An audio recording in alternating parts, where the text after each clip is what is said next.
Welcome to the SubHub podcast. I'm Danny Moreno. And I'm MK Sullivan. And today we will be starting off our 2025 version of Candid Coaching. If you guys listened to the pod last year, we had some coaches on, a nutritionist, and this year we hope to do something similar, but with a handful of new people. We will start that off by chatting with Kyla Channell of Nutritional Revolution. Nutritional Revolution was a company born out of Kyla's vision to bridge the gap between everyday nutrition and the unique needs of athletes. She was mentored by the incredible Stacy Sims, and Kyla takes a deep dive with us into how and when to fuel for optimal performance while also prioritizing overall health. Beyond performance, Kyla is dedicated to improving clients' overall health, helping with weight loss, energy stabilization, dietary adjustments for allergies and sensitivities, and promoting wellness from the inside out. Yeah, we absolutely loved our conversation with Kyla. In this episode specifically, we talk about nutritional needs for athletes training for shorter mountain races compared to those of our ultra friends. We also talk about hormonal balance for men and women, some supplement recommendations, the idea of consistency over perfection, and more. So hopefully you guys enjoy this episode as much as we did, and we'll see you on the other side. Hey fam, happy 2025. We're kicking off another year with Never Second, a brand that's quickly becoming a staple in the endurance world. What makes Never Second so revolutionary is its simple modular fueling system. It lets you customize your carbohydrate intake for your activity, whether that's 30, 60, 90, or even 120 grams of carbs per hour. Their product lineup includes gels, drink mixes, bars, protein mixes, and more, giving you everything you need to fuel your training and racing. It's even trusted by some of the biggest names in the world of trail running. Personally, I've been using Never Second during my cross training sessions throughout my injury. Whether I'm swimming, biking, or stair stepping, it's easy to train my gut and fine tune my fueling strategy while not getting flavor fatigue. So if you're looking to level up your nutrition in 2025, head to neversecond.com. That's NEVER2.com and use code SUBHUB25 at checkout for 25% off all of your orders. Welcome, Kyla. Thank you for joining us. Thank you guys so much for having me. I'm excited to be here. Yeah, we are extremely happy to have you on the podcast today. Let's start and just get into the basics. What is Nutritional Revolution? How did it start? And where'd the idea come from? Yeah, I'll go way back. So hopefully I don't take too much of our time, but I went to UC Davis undergrad in clinical dietetics. I knew I wanted to do nutrition. And part of that degree is they require you to do 3 internships in food service management and clinical nutrition and community nutrition. And I did all my internships and I did my clinical internship in the UC Davis Medical Center. And there was an opportunity to do a 4th internship with Dr. Liz Applegate in sports nutrition. And I applied and I got in and I did that internship and it was like a night and day in my brain of like clinical hospital setting versus being able to work with the D1 athletes and these athletes who wanted to excel in their performance and find ways to be better. Whereas in the hospital setting, I found it to be very, I could not thrive there. It was very depressing for me. And so when I found this, I just knew I was like, this is the direction I'm going. And so I ended up getting my master's in nutrition and human performance. Actually, in between my undergrad and my grad school, I was a CrossFit coach while I was doing my undergrad, and Dr. Stacy Sims was one of my athletes that I coached in CrossFit. And she's like, "Oh, you're studying nutrition?" And I was like, "Yeah, like I really want to lean towards the sports side." And she's like, "Hey, that's what I do." I was like, "No way." And she's like, "Come to my office."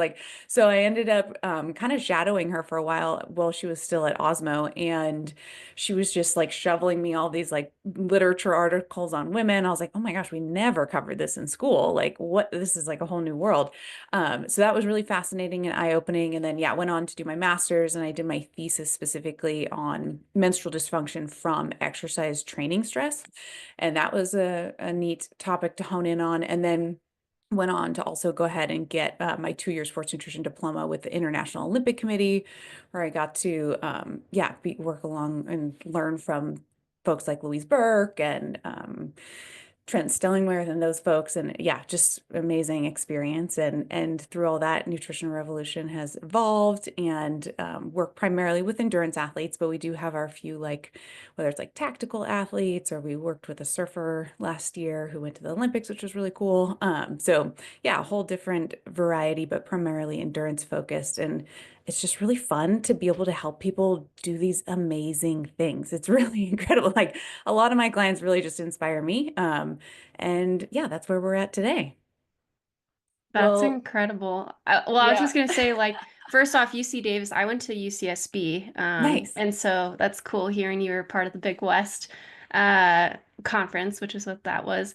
And then CrossFit coach, that's so cool to hear too, because you can approach these athletes who are coming to you with that knowledge of being a coach also. So not just like as a nutritionist, but yeah, I just think that's so cool. When did you break off and start your own practice within that time frame? And how long have you had that practice? Yeah, I've had my practice for about 10 years now. And it started when I was a CrossFit coach.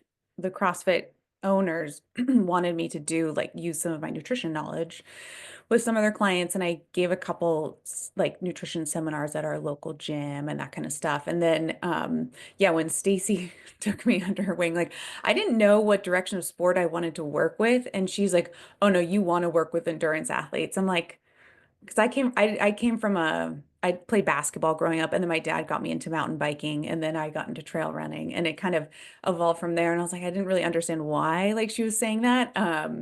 And yeah, and then, I mean, granted, a lot of the literature is there too, which is makes sense. But she kind of honed me in that direction, and then connected me with Purple Patch. I'm not sure if you're familiar with them. They do triathlon coaching, and they're out of San Francisco. So she essentially kind of like trained me to take over her position as their contract sports nutritionist for Purple Patch, and started a little bit there. And then along that, taking on the Purple Patch clients, I started my own practice where I could take on other clients, and then it grew from there. Well, that's awesome. And Stacy Sims is not a bad mentor to have in No. this space. For those of you who No. don't know, she is an author and a researcher and a scientist, all sorts of things. But she wrote the book Roar, Mhm. which focuses on training female athletes, like strength training, nutrition, all that good stuff. So, very, very cool way to get into this space. Yeah, it's fun. And yeah, I totally echo everything you said. Stacy is a wealth of information for sure. So, Yeah. Well, as our listeners know, and you know, we are a podcast that focuses on shorter mountain races, trail racing. And so we kind of want to ask you some questions about like nutritional needs for that to start yeah. out. So what are the nutritional needs for athletes training for short mountain races, like 10K to 50K distance, in terms of like everyday training, as well as, let's start with training, actually. I won't even expand that. So day-to-day training stuff. If we're thinking about fueling your workouts, honestly, what I do with a lot of my clients is we do some form of like a periodized nutrition approach. So we're looking at what your sessions are and those durations and those intensities throughout the span of a week. So I think it's helpful that way, as opposed to eating the same thing every day. And you might be under fueling on some of your bigger days and then over fueling on some of your lighter days. And it can get you into trouble sometimes, certainly from like a energy availability lens. We don't want to go into low energy availability. And so periodization can be helpful. And if you have, a recovery day one day of the week, and you got a 4-hour run another day of the week, you shouldn't be eating the same breakfast and the same recovery nutrition. They should be different. And so there's general recommendations on a gram of carbohydrate per kilo recommendation. So when we think about output, certainly one of the things that we are burning through pretty quickly is carbohydrates. And carbohydrates are stored in 3 areas in the body to some degree: biggest source is going to be our muscle. And then we have a little bit smaller area located in our liver. And then we have what's circulating around right now in our blood. And if we are able to make sure those muscle stores are stocked up and that liver is topped off, we have a little bit coming into the bloodstream, we usually can have a pretty strong performance. If we think about those longer days, maybe the weekends where you guys are out there for, I would say anything in excess of 2 hours, you should be consuming certainly upwards of 4 grams of carbohydrate per kilogram body weight. And 4 is kind of like minimum rest day light, just for reference. And this applies to men and women, I will say. And you certainly want to fuel during. So one thing I always educate my clients on as well is that a lot of the literature from a carb loading or a glycogen supercompensation is another term people use, lens looks at duration and intensity of what the session is and whether or not you should load and that loading would be beneficial to that performance. So if you were to do a 45-minute full gas, no fueling of any sort during, you can completely deplete your body's glycogen stores. And that's if they're loaded. So if you think about that when you were doing these races or even just longer training sessions, really we're trying to delay that glycogen depletion so we can still perform, because in most cases we're never going to be able to consume the amount of carbohydrates per hour that we're burning or calories that we're expending per hour. We're usually shy of that almost always. And so we want to stay on top of that. So at a very minimum 4 grams per kilo, that's a light rest day, upwards to even 10 to 12 grams per kilo carbohydrate if we're doing some higher stuff.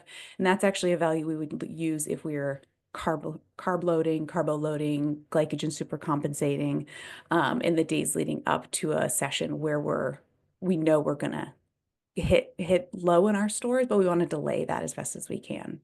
So it's kind of a long way to say, like, what should we be doing from a carb lens? Certainly we should be getting proteins. We should also be getting fats. And, but to kind of circle back to the carbs is I think, and I see this a lot with my clients when they come to me initially, is there's a lot of carb fear out there. And I think when I say carbs, sometimes people think, I don't know, like cookies and cake and muffins and pasta and white bread, and those are carbs, but also sweet potatoes and rice and quinoa and all of these things are also carbs, and they're totally micronutrient dense compared to the cookie and those things. So we can have some balance there, and we can increase our micronutrient availability options too when we choose certainly whole real food carbs. But when we think about fueling for an endurance athlete and how many calories are necessary to support that, sometimes relying 100% on all real foods is not going to get us there. So thinking about a combination of how to hit those targets so we're not in that place of under fueling. So you're saying candy is okay. Candy is okay. Yeah. And I mean, so one of the really interesting things, I had a athlete and we ran his numbers. He was burning, I mean, upwards of 6,000 calories a day. Oof. And he didn't have an issue eating the food. But when we looked at his micronutrient analysis, he was nailing all his vitamins and minerals from the food he was getting. And so we do have those windows where it's like, yeah, if we feel totally full and topped off, but we still need additional nutrition to help with this recovery process. Yeah. If you want to have the cookie or the muffin or the, I don't know, Swedish fish or whatever's on the radar for you. Yeah, certainly that could help get us there, or the juice, or I don't know, smoothie or the Starbucks latte. Like that can help get us those targets so we can get enough energy in and we're not, again, continuing to drive ourselves into a low energy state. Yeah, I love that. Check your bases first with your nutrients. And then if you still need more food past that, then Scandinavian swimmers all the way, which Trader Joe's, if you want to sponsor this pod, MK and I are huge fans. I mean, while you were talking about it, thank you so much. That was amazing. A light bulb went off in my head that I don't think ever has gone off in the sense of periodization, because like I just started working with a new coach and we were talking about how like the coach and the strength coach should be working together as you're periodizing the training. And I honestly have never thought about that with nutrition as well to complement, a lot of people during the winter do a lot of weightlifting, right? Like that's when you get strong because as your mileage goes up, weights tend to take a hit. You can't lift as heavy, etc. And so having the nutrition complement that is just like, of course, why wouldn't you have been doing that this whole time? But I'm definitely guilty of having not doing that. So that's really cool. Hi all, Danny here. Coming out of the holidays, many of us are diving into that winter grind, logging big miles and putting in the work. But with heavy training comes the risk of a suppressed immune system, and no one wants to get sidelined. That's why I've made immune health a priority in my routine, and Beekeepers Naturals has been a big game changer for me. When I'm consistent with checking those boxes, supporting my immune system, feeling right, and recovering well, I feel so much better and more confident heading into big races I've trained long and hard for. Beekeepers Naturals helps me stay on track with their clean, effective products that are free of harmful chemicals and artificial ingredients. Their hero ingredient, propolis, is nature's defender of the hive, packed with antioxidants, vitamins, and minerals. My personal favorite is their throat spray. It's a simple, everyday boost. And they also offer lozenges, syrups, and have a bunch of great options for kids, making it easy to find what works best for you. So if you're looking to support your immune system this season, head to beekeepersnaturals.com and use the code SUBHUB20 for 20% off your order. Now back to the episode. As far as, so that's nutrition on like a day-to-day basis. Again, with our races, say a VK, you're pushing extremely hard for an hour. What does that race look like, the days leading up to it, during and after, say versus a 100-miler? Because to me, they're very different. It's like anaerobic versus aerobic, basically. Yeah, yeah. So there's different ways to, I guess, look at this. I think in both situations, you want to, no matter what, I would say stock up your glycogen stores in both situations. Granted, yeah, the longer distance, a bit more aerobic versus more anaerobic with the shorter distance, like hard and fast. But we don't want to enter either one of those in a low glycogen state, and we want to delay that for sure. So I would say no matter what, in both of those situations, there should be some carb loading. And I would highly recommend it. And so that would start usually about 3 days out. And we would do this, and we see this effective for both men and women. And I should say women who are eumenoric, so menstruating, having a regular menstrual cycle. And we would do anywhere from an 8 gram per kilo dose up to a 10 gram per kilo dose of carbohydrates each day in the 3 days leading up. What I also recommend is the one day before the race is you're still hitting those carb targets, but you really front load your carbs. So say your carbohydrate recommendation is, I'll use like easy numbers. Say it's 500 grams of carbs for the day. Ideally, if you could get in 200 of those grams at breakfast the day before the race, and then maybe like 50 to 100 at a morning snack, and then another 100 at your lunch, we're more than halfway now to our carb goal, and we don't have to like hit the end of our day and we're trying to get in, I don't know, another 250, like half of our carbs. That's where we run into trouble. And then we end up just loading up our stomach with a bunch of carbs right before we go to bed. It impacts our sleep the night before the race. Then we wake up and that food's still working its way through our digestive system. So if we can really front load those carbs and give them plenty of time to get through the digestive system, get stocked away in the muscle, all of that can be really helpful come race morning. And then we also really want to prioritize low fiber so we can minimize the GI issues that can come with running. And so one of the things I've seen clients run into is I think when they hear the word carb loading, sometimes people just think high calorie. And I did have a athlete come to me and I was like, oh yeah, like how'd the carb loading go? And he's like, oh yeah, I had like pizza and ice cream and potato chips. And I'm like, oh no, like what happened during the race? He's like, oh, I had GI issues. I was like, yeah, like you had loads of high fat stuff, not necessarily, I mean, there's carbs and all of those things, yes, but he likely probably filled up from the fats and the pizza and the ice cream and the potato chips and that kind of stuff. And so the carbs that you should be loading with really should just be like plain carbs, which is maybe kind of boring for some people, but it's straight up like plain white rice, plain pretzels, plain potatoes. They're not covered in sauce, or if you're doing pasta, it's not covered in, again, a heavy sauce, or it's not heavily buttered or oiled or any of those things. You do want to keep those relatively light, just so and the reason I say that is fats take longer to digest and empty from the stomach. So if we end up pairing a lot of high fat things on the days we're trying to carb load, the issue I see is many athletes actually feel too full to then actually go ahead and finish and hit their carb goal necessary to replenish and stock up that muscle glycogen. So we end up just, kind of fat loading in a sense from grams of fats. So try and keep those low so you can get in your carbs is kind of the target there. So I would do that either way, keep fiber low in both circumstances. I hope it goes without saying, but practice your race nutrition and hydration plan before race day. And hopefully know maybe your fluid losses, your sweat sodium losses would be really helpful when you're thinking about what your hydration and fueling plan should be for the race. And then when we think about something like the shorter distance, hard and fast, you are probably going to be at a higher heart rate, which means you're utilizing more carbohydrates as a fuel source. So, and depending on the terrain and accessibility, the conversation I always have with my clients is the science can show that this product, for example, or this form of a product improves performance. But if you don't like the flavor or you can't access it and get it into your body, that's a problem. Like we need to figure out like what works in those situations. So I always have that conversation with my athlete and kind of fine tune what do we want to use and what's been working for you. I have had a client who was an ultra runner. He could eat burgers and ham and cheese sandwiches and like bagel bites and no GI issues. And then I have clients where it's like, oh, if I switch from a gel to a chew, I'm vomiting. So we need to figure out for that individual where we need to be on race day. And again, practice with that nutrition is really critical. And at the dose you want to be at during the race.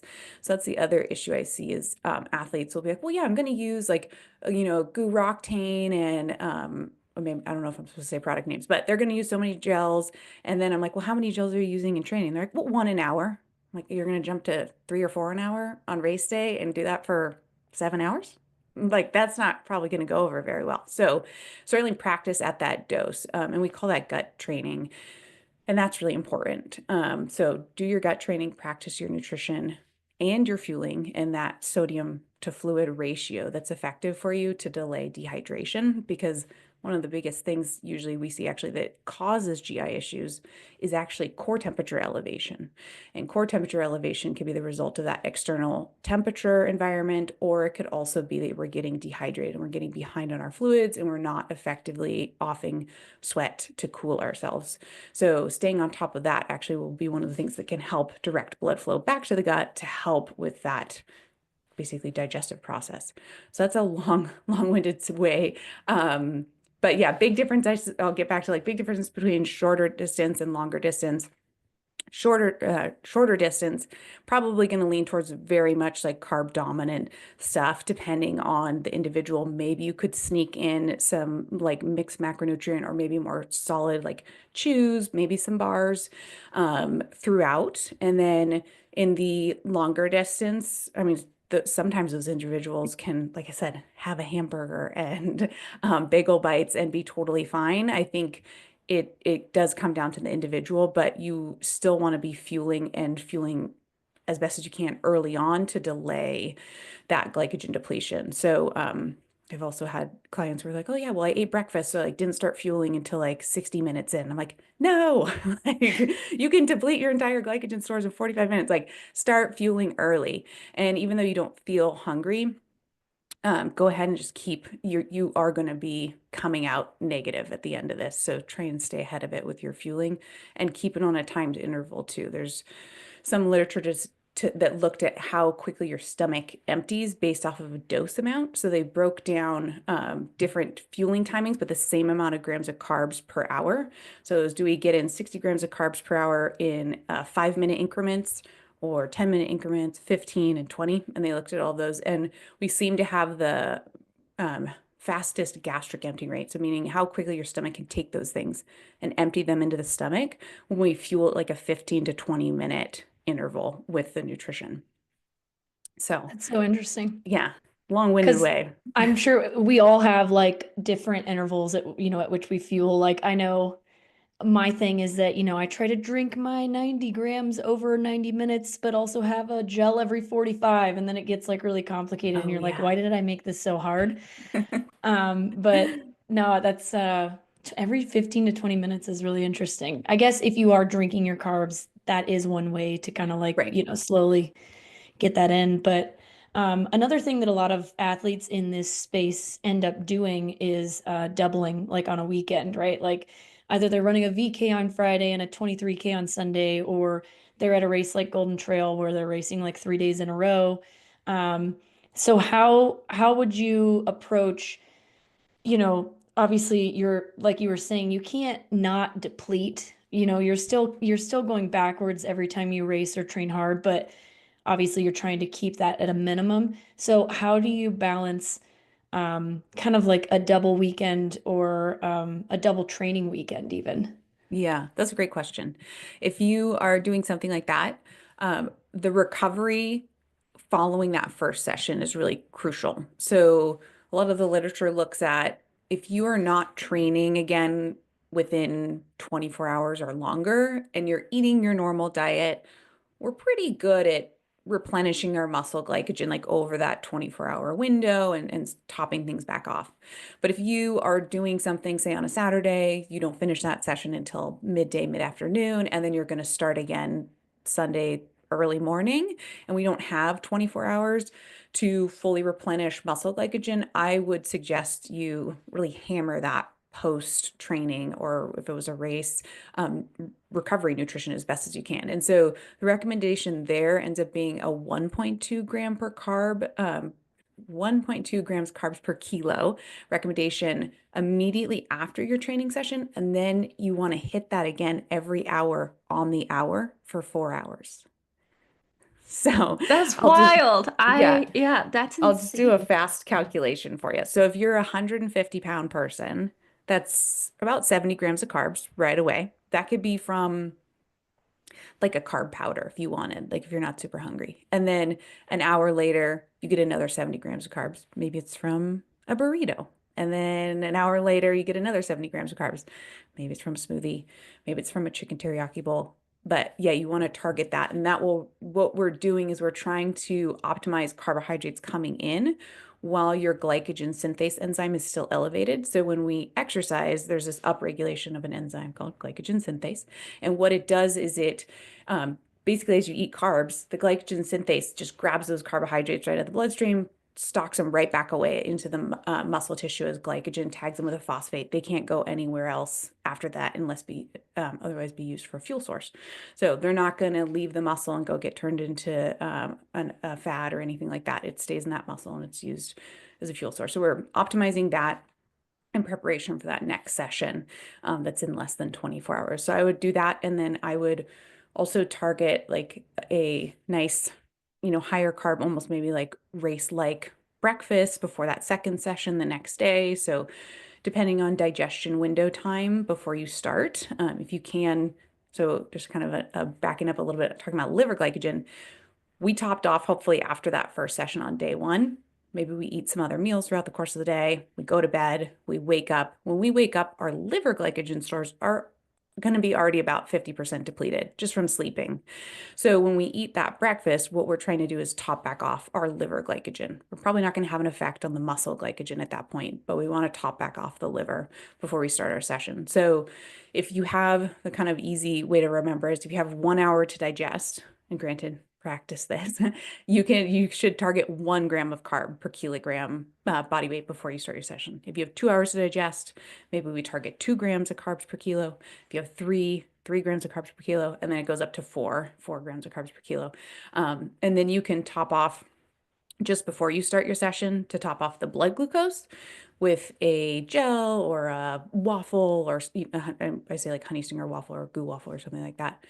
15 to 20 minutes before you start to get the blood glucose up when you start your session. So if you are starting your session or a race and you have that feeling of like, man, like, I don't feel great. It's like hard to get going. I'm not feeling like I'm like warmed up. Usually that's because our blood sugar peaked way long before we started and came crashing down. And we're trying to get that cortisol up to release glucose into the bloodstream to kind of pick back up. So you can kind of get ahead of that essentially by topping off with a quick digesting carb source just before you start. Interesting. I'm sure there's listeners listening to this podcast right now, and myself is right there in the sense that I've only done protein post Oh, big sessions. Like I just have been trained to be like 20 grams of protein, 20, 30 grams of protein. yeah. And so is that still in the equation or is Yeah, carb supersede protein? that's a great question. I would still get I would still get protein in that first feed, and then the rest can be carb. So it could be a protein carb combo in your first feed right away after. So maybe it is like a protein powder plus a carb mix or juice or something like that to get those carbs. And then the following 3 feeds would be carb or protein if you're up for it. Like I said, chicken teriyaki bowl or burrito. Like if you want to get your carbs that way and you have the appetite for it, go for it. Cool. Yeah. Got something right. Well,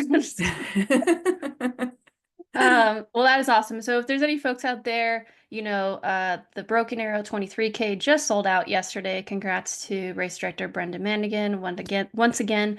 But if you're looking to do that double, this definitely applies to you there. So thank you for that plethora of information.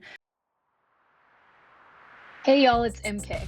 If you've seen me out on the trail or at a race this season, you've probably seen me rocking the Pit Viper Admirers. These heart-shaped glasses have been my go-to for a look-good, feel-good attitude on race day and just in training. Not only do they make me look way cooler than I am, but they come at an affordable price and they come in a style for any personality or mood you might be having. Pit Vipers are the sunglasses sunglasses would wear if sunglasses could wear sunglasses. If you want to run in style, go to the link in our show notes for 15% off your next Pit Viper purchase. See you out on Party Mountain. We want to transition a little bit to hormones because nutrition has a huge effect on the hormones in our body, regardless if you're female or male. But going into the female side about it first, what are some common misconceptions about like fueling hydration and how they affect hormones and the menstrual cycle? That's a good question. So what I will say is the literature here, we need more. We always need more. And we need more specificity and standards in place. So I believe I had a few people come to me, or maybe it was in the last year, and it was like, oh, carb loading doesn't work for women. I'm like, wait a minute, what are we talking about? And I had to go back and pull what they were referencing, and that's not what the study concluded. So I think we need to be a little bit more thorough, but we also need to have standards in place. And I listened to a great podcast. If you guys aren't familiar with Catherine Ackerman, she's a huge researcher in the space with regards to women and hormones and performance as an athlete.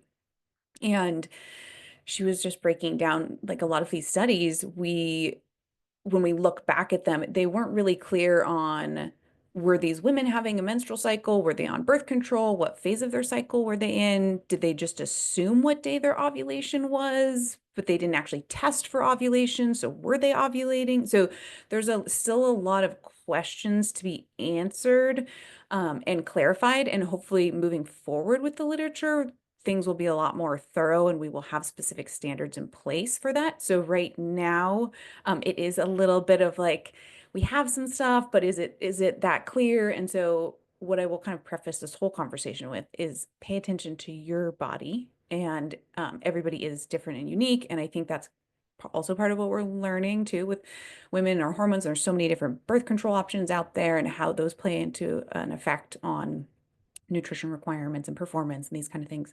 So always like track and kind of pay attention to how your cycle operates. Do you feel great right before? Do you feel awful right before? Do you feel like great on your period or awful on pay attention to those things and see if that's also repeatable through multiple cycles for you too. Sometimes it's not. And So I think that's important initially.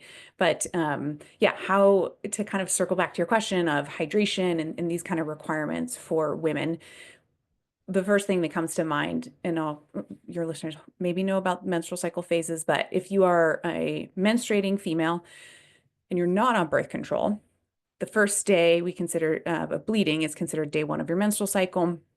And through about, and this is very kind of like rough and average again from the literature, some women's cycles might go 40 days. In the literature, a lot of times they look at a 28-day cycle.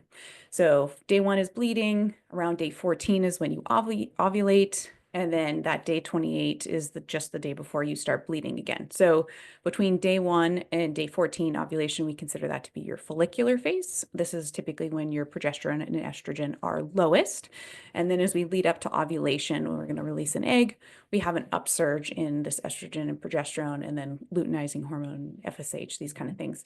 And those come back down, and then they actually slowly trend back up and peak around day 21 of your cycle, and then trend back down just before you bleed. So, and we call that the luteal phase, or some people reference it as like the higher hormone phase of your cycle. And that higher hormone phase, one of the things we do see is that we tend to have a slight increase in our core temperature during that time. We also have a little bit of water retention at that time by way of estrogen acting on the kidneys and how the kidneys influence water retention in the body or release. And from like personal experience working with female athletes, I've seen like complete opposite things happen. I've seen females where they are retaining more water, but they can sit in the sauna way longer. And is it because we have more water to off as sweat?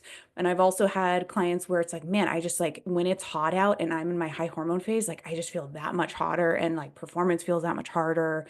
And there's things like that, right? So it is honing in and paying attention to, yeah, how your system operates and is that repeatable from cycle to cycle?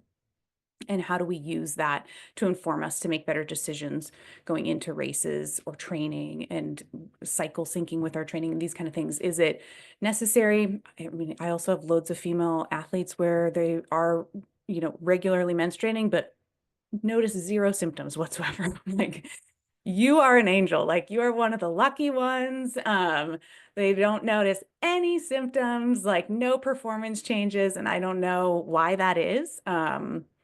But there's those angels out there too. So yeah, so it is a tricky space, but I think long story short is like pay attention to how you feel and what things make you feel better. You might need more sleep in that high hormone phase. We tend to feel a little bit more fatigued, generally speaking, and we might have a little bit more cravings during that phase of our cycle. A lot of times we'll lean towards like a magnesium focused food. That could be chocolate, or it might be salt. And so if you are craving more salts during that phase of your cycle, I would say certainly feel free to lean into that, because if we are retaining water, it kind of sounds counterintuitive, but usually when we retain water in that high hormone phase, it's actually being pushed extracellularly. So it's fluid surrounding the outside of the cell versus getting into the cell. And so when we bring in salt, it can actually help pull the fluids into the cell. So that can help too with certainly if there's like cravings going on at play. And then because of that elevation in core temperature, that does cost us a little bit more energy, meaning we're going to be expending a little bit more calories during that phase of our cycle. And the literature shows somewhere between like 100 to 300 calories extra expended per day during our luteal phase. That could be equivalent to 2 extra pieces of fruit that day, or a couple like cupped hands of cooked rice. So thinking about that and why maybe we're more fatigued during that phase of our cycle. Are we getting enough sleep? Are we fueling adequately with that higher energy expenditure and managing that higher core temp? Are we getting those fluids and electrolytes into the cell as opposed to extracellularly? So we want to think about those kind of things when it comes to menstruating female not on a hormonal contraceptive. Does that answer your question? I don't know if I can keep going, but I don't want to take too much of your time. Oh, no, you're not taking your Okay. time. I just feel like I'm just like a student with my jaw open, being like, oh my gosh, this is so cool. Well, it's something that came up is like, do you work, obviously you work as a nutritionist, but do you work with women specifically in the trail space to kind of nail down their nutrition through the cycle? Mhm. Yeah, that's so Yes. cool. Yeah, and I will say in all endurance sports too. So I have athletes in the triathlon space and in the like ultra cycling space as well. And yeah, we will cycle sync nutrition as best as we can if needed, if there's like complaints at play there, or if there's a lot of symptoms associated with their cycle, whether that's some women notice like constipation and then diarrhea, like ebbing and flowing depending on cycle phase. Some women get migraines, some women will have horrible cramping. So there's things we can do to help mitigate that. Also, if you're having a menstrual cycle, you're increasing your iron losses too. So that's something from a lab work lens we would want to monitor to make sure we're getting enough iron from our diet. And certainly in an endurance-based sport, it is something where we tend to see, just generally speaking, men and women lower iron levels and ferritin, the stored form of iron in the body because of increased ways of losing it and also in decreased ways of absorbing it that happen from exercise in that sport. So we do want to monitor that. And then things that are associated with helping with your iron absorption. So your folate and your B12, those kind of things will help with absorbing and retaining iron in the body too. So would want to monitor those. That's really cool. Yes, I used to be one of those angels that didn't have symptoms ever and was just like, what is everyone talking Yeah. about? This is easy. And then like the last 3 years, I'm like, holy moly, this Oh no. sucks. Yeah. I don't know if it's age or whatnot. Yeah. But that's really cool. I feel like that is such an untapped area of our sport, especially on the female side. Because like you said, we've been told for decades, many, many years that it's like, no, you can apply the same principles, but that's not the case. Our hormones are changing on a monthly basis. Yeah. But MK, talking about female hormones, what about the pregnancy side of things? Yeah. How does this change once you're pregnant? Oh gosh. I am certainly not an expert in the pregnancy space. Of certainly your nutrition requirements do start to go up later into the pregnancy stages. I know that. And then certainly if you're breastfeeding, energy requirements are going to be increased significantly. And from a micronutrient lens, monitoring your vitamin D3 intake in your diet, calcium, these kind of things that will play into bone health. And then when you are pregnant, one of the things that happens is your blood volume significantly increases. So a lot of times we will see women potentially get like lightheaded and or low iron levels because your body's trying to produce that much more blood. So really keeping your fluids up, and women who are pregnant probably no recall like just being thirsty all the time too, and certainly when they're breastfeeding, very thirsty. So staying on top of that and making sure you're doing your routine visits to the doctor and monitoring your iron levels and those things to make sure everything's certainly in a good place. So that would be the extent of like my knowledge there on during pregnancy. I know just it makes me think of I don't know how much you guys talk about like supplements like creatine, but we've spoken to Dr. Candid. He's like one of the top researchers on creatine in the world, and they have done studies on pregnant women utilizing creatine, and I believe he said that they had easier pregnancies when they which I thought was really fascinating. And then now they're looking into how creatine plays a role, it somehow plays a role in the uterine lining. And so I'm curious to see what literature comes out in that area as well. So very interesting stuff in the pregnancy world, but certainly not my area of expertise. That's all right. So, we focused on women for a little bit, so let's, give our men some love, I guess. What about men's hormonal cycles? Like, what do those look like? How do Mm. you take these into consideration when planning fueling for training and racing? Yeah, that's a great question. So if we're monitoring with men testosterone, and this could be free testosterone, total testosterone. We could look at things like SHBG, sex hormone binding globulin. We could also monitor estrogen, those kind of things, because men do also have estrogen. And women also have testosterone for our listeners, if that was not known already. And so monitoring those things throughout the year can be really helpful to also determine if there's any underfueling going on or like if we're missing the mark or overtraining. So one of the things we can see with men, and I should say this repeats itself also in women from an estrogen lens, but if we are underfueling or overtraining, we would see testosterone actually get suppressed, and we would see cortisol become elevated. And so those could be one of the early signs. Like if we're monitoring lab work, we could check in on that and kind of look back and say, oh, okay, like were we intentionally like trying to cut weight a little bit in preparation for a more hilly race or something like that?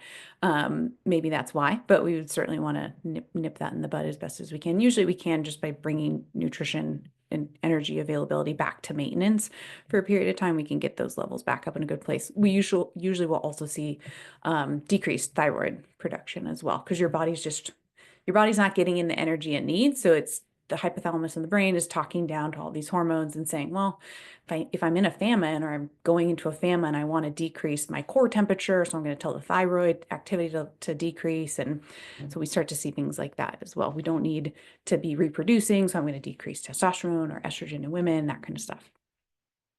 Yeah.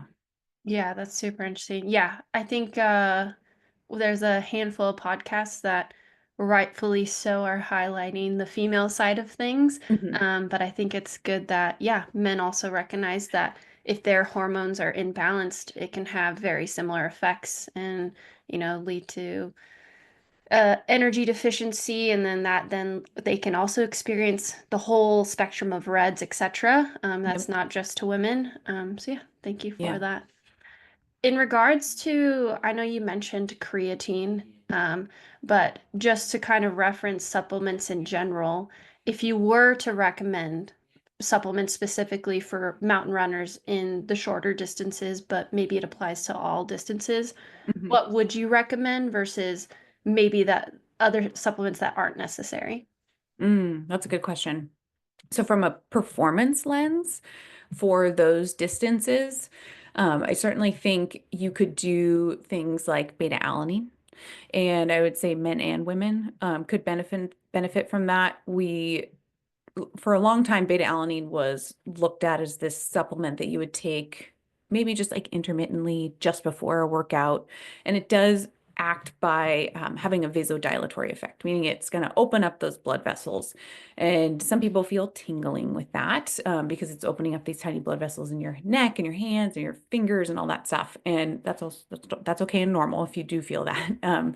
You also don't have to feel that to get the performance benefit from a vasodilation lens. But that's something where, again, if we're opening up those blood vessels, we can get oxygen and nutrients getting to the tissue faster. So we can get a benefit from that lens.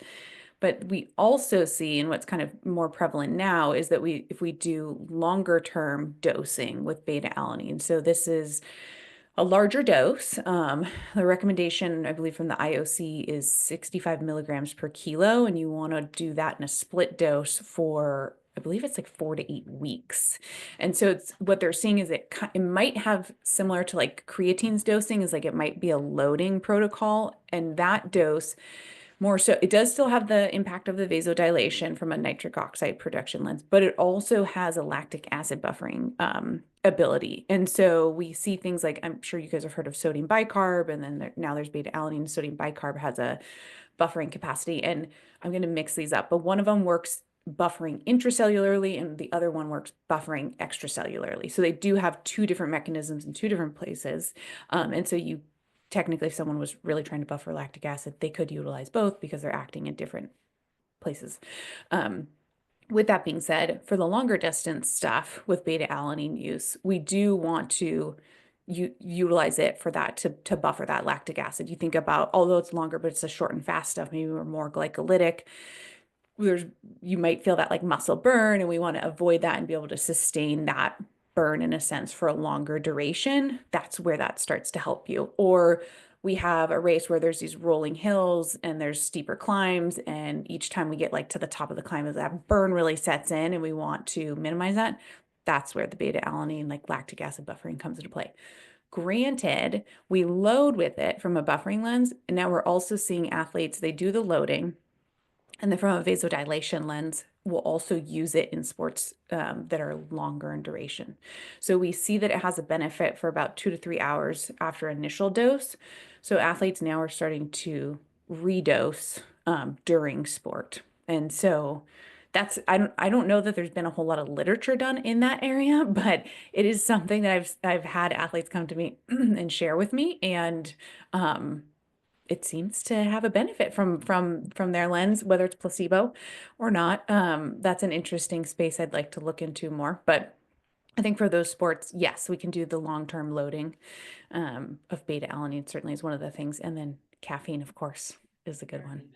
That's wild. MK, you better be putting beta alanine in those flasks of Black Canyon next year. That is wild.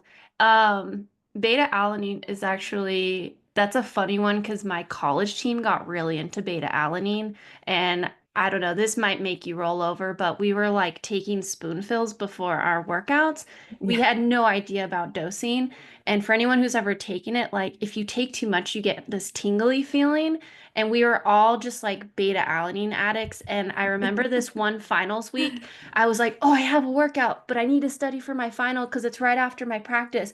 So I just like took a spoonful of beta alanine, but I also had a bunch of caffeine. And I remember sitting in the library and freaking out because I was tingly and studying. And I just was like looking around. I'm like, everyone could tell that Yeah. I'm like I'm freaking literally out. Yeah. vibrating. And I'm like, I can feel everything. And it just was a terrible experience Oh that no. time. Yeah. But I haven't taken it since college actually because Mm, I didn't know like what the literature, and I also wasn't sure. I'm like, is this placebo? mm. Is this actually helping? Because my whole team like swore by it.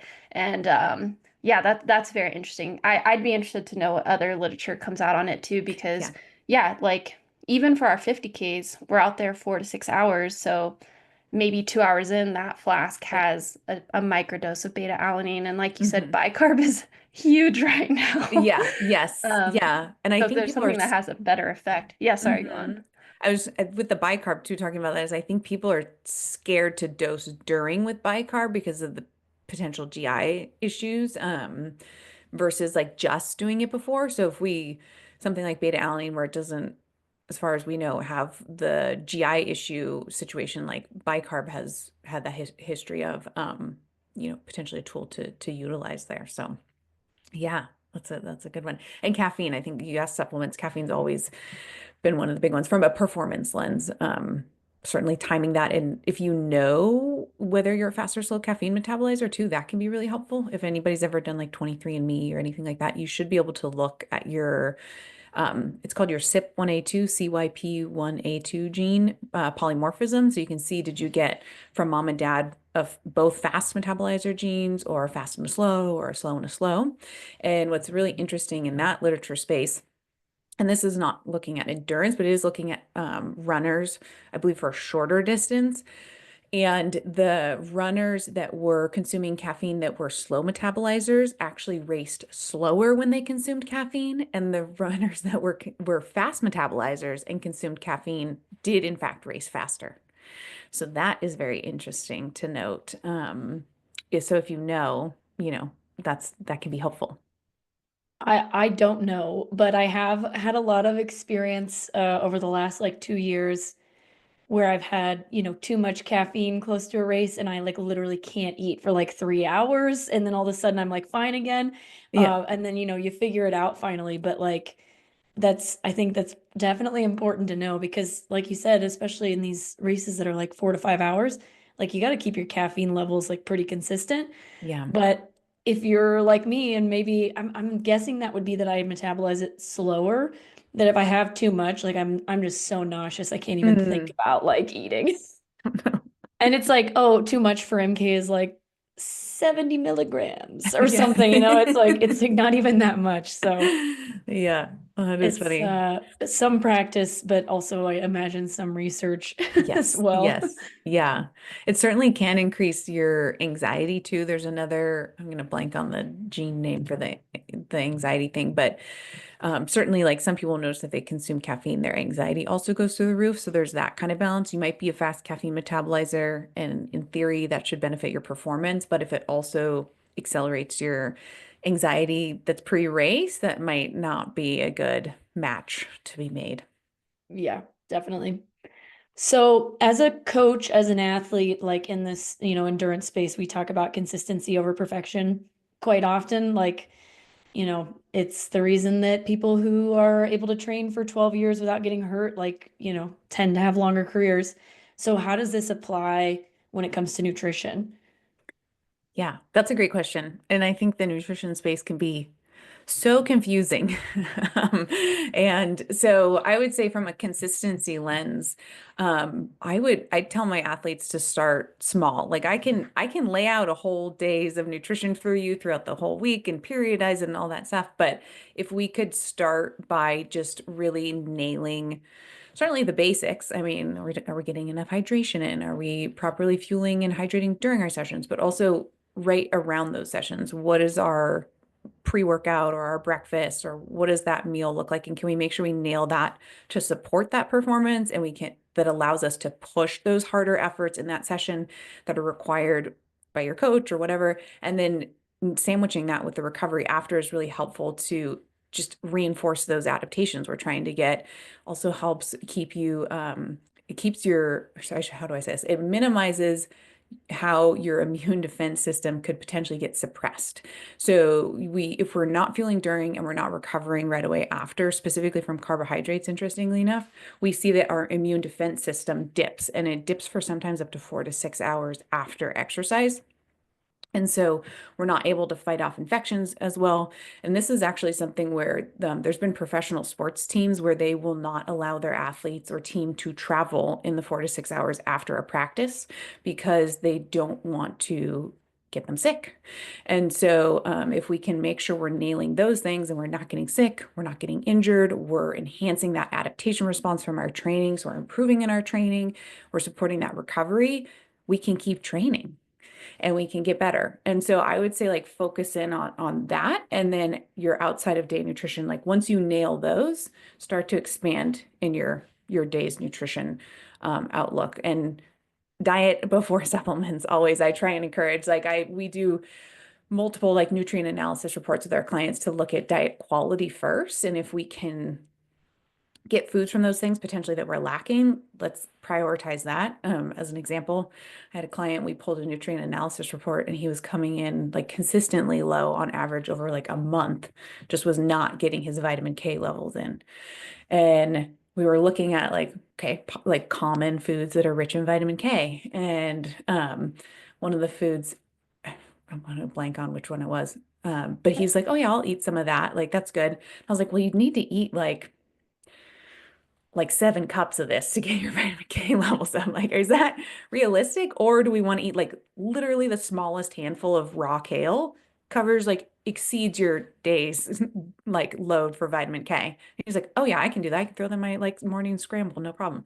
So it's finding those things where we can kind of get the most bang for our buck, and yeah, and look at the diet as a whole as opposed to being like, well, I don't want to eat kale, or one of the popular things like liver is very rich in a lot of nutrients, but not a lot of people want to eat it. So there might be certain circumstances, sure, where there's like a supplement that needs to come into play. But definitely looking from a food first lens can be really helpful to narrow that down and see if we can prioritize that first before we expand out. My husband is notorious for just like grabbing a handful of spinach out of the fridge and stuffing it in his mouth like an absolute psycho. So he's doing a great job there. I Awesome. need to get on Covering his that face. game. Yeah, that's funny. I love that. Yeah, I think it goes back to almost the beginning of this podcast, right? Like cover your micro and macronutrients first, food first, and then what you can't get through your food, then you add the supplements or additional Scandinavian swimmers if needed there. So yeah, thank you for that. Well, Kyla, this has been so incredible. I feel like we can talk for hours. MK and I have hundreds and hundreds of questions to ask you. But again, with this podcast, like we want to introduce you to our audience and hopefully bring you back on to talk about more specific topics. But for those who have enjoyed the conversation as much as we did, how can people work with you, reach out, etc.? Yeah. Well, thank you first for having me. This has been really fun. And then, yeah, they can find us at our website, nutritional-revolution.com. And we work with clients one-on-one. We do team talks, you name it. So all different kinds of stuff in there. And yeah, you can read more about what we do, services we offer, all that good stuff on our website. And then we have our Instagram, that's Nutritional Revolution. And yeah, check us out and let us know what you think. Yeah, and we will include that website and your Instagram in our show notes so that it's easier for people to find. And thank you. Yeah, thank you again for coming onto the pod. I think people will really enjoy this one. Awesome. Thank you guys. Of course, this has been the SubHub podcast brought to you by Free Trail. Make sure that you guys subscribe to our SubHub headline, subscribe on YouTube, follow us on Instagram, and we'll see you guys next time. Bye.